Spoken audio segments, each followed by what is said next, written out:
Baiklah, untuk pertama-tama yang kita lakukan yaitu menginstal aplikasi Sublime Text dan SUM terlebih dahulu. Selanjutnya yang kita lakukan yaitu kita membuat folder terlebih dahulu dengan membuka local disk, lalu membuka SUM, kemudian htdocs dan pencet Ctrl N untuk membuka new folder.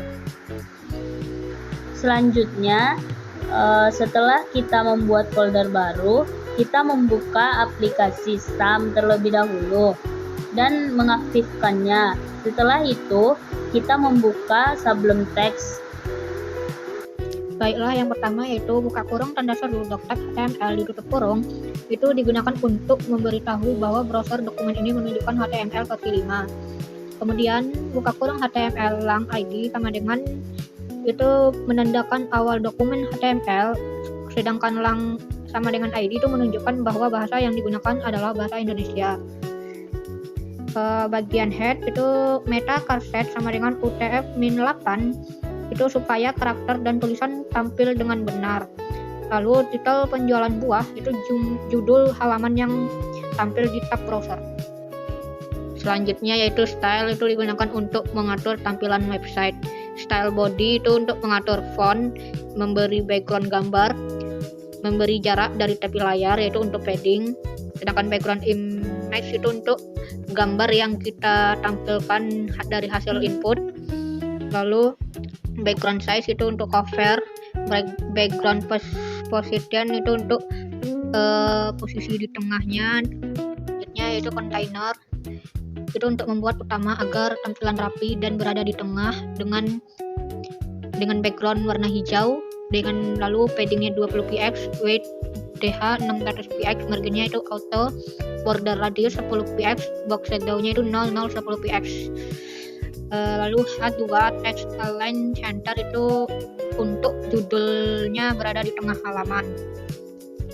Lalu input dan button itu padding dengan 8 px, margin 5 px, width 100%, border radius 5 px, border 1 px solid.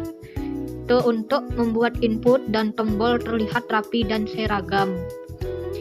Lalu lanjut dengan tabel width 100%, border collapse, margin top 15 px itu untuk mengatur tabel agar memenuhi kontainer.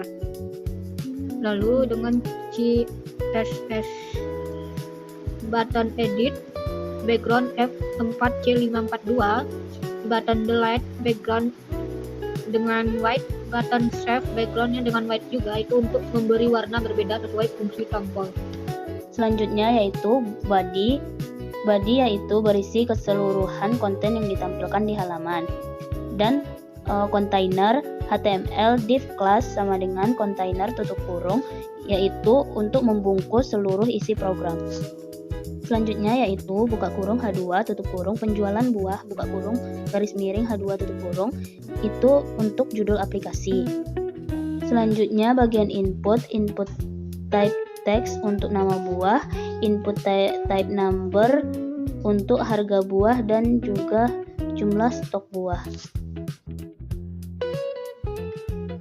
Terus untuk bagian buka kurung button on click sama dengan tambah buah dalam kurung class sama dengan save tambah buah garis miring button, itu saat diklik akan menjalankan fungsi tambah buah. Dan di bagian tbody ID sama dengan tabel buah, itu tempat data buah ditampilkan secara otomatis oleh JavaScript. Dan untuk bagian script itu berfungsi untuk logika program. Selanjutnya let data buah sama dengan JSON parcel local store get item data buah, itu untuk menyimpan data buah secara permanen dan data tidak akan hilang saat halaman direfresh. Kemudian function tambah buah itu untuk mengambil input, menyimpan data ke array dan menampilkan ulang tabel. Function edit buah itu untuk mengubah data buah menggunakan from. Lalu function hapus buah indeks itu menghapus data buah setelah dikonfirmasi. JavaScript tampilkan buah itu untuk menampilkan data saat halaman pertama dibuka. Ditutup dengan script body HTML. Baik, itu dia hasil tutorial dari kami. Sekian, assalamualaikum warahmatullahi wabarakatuh.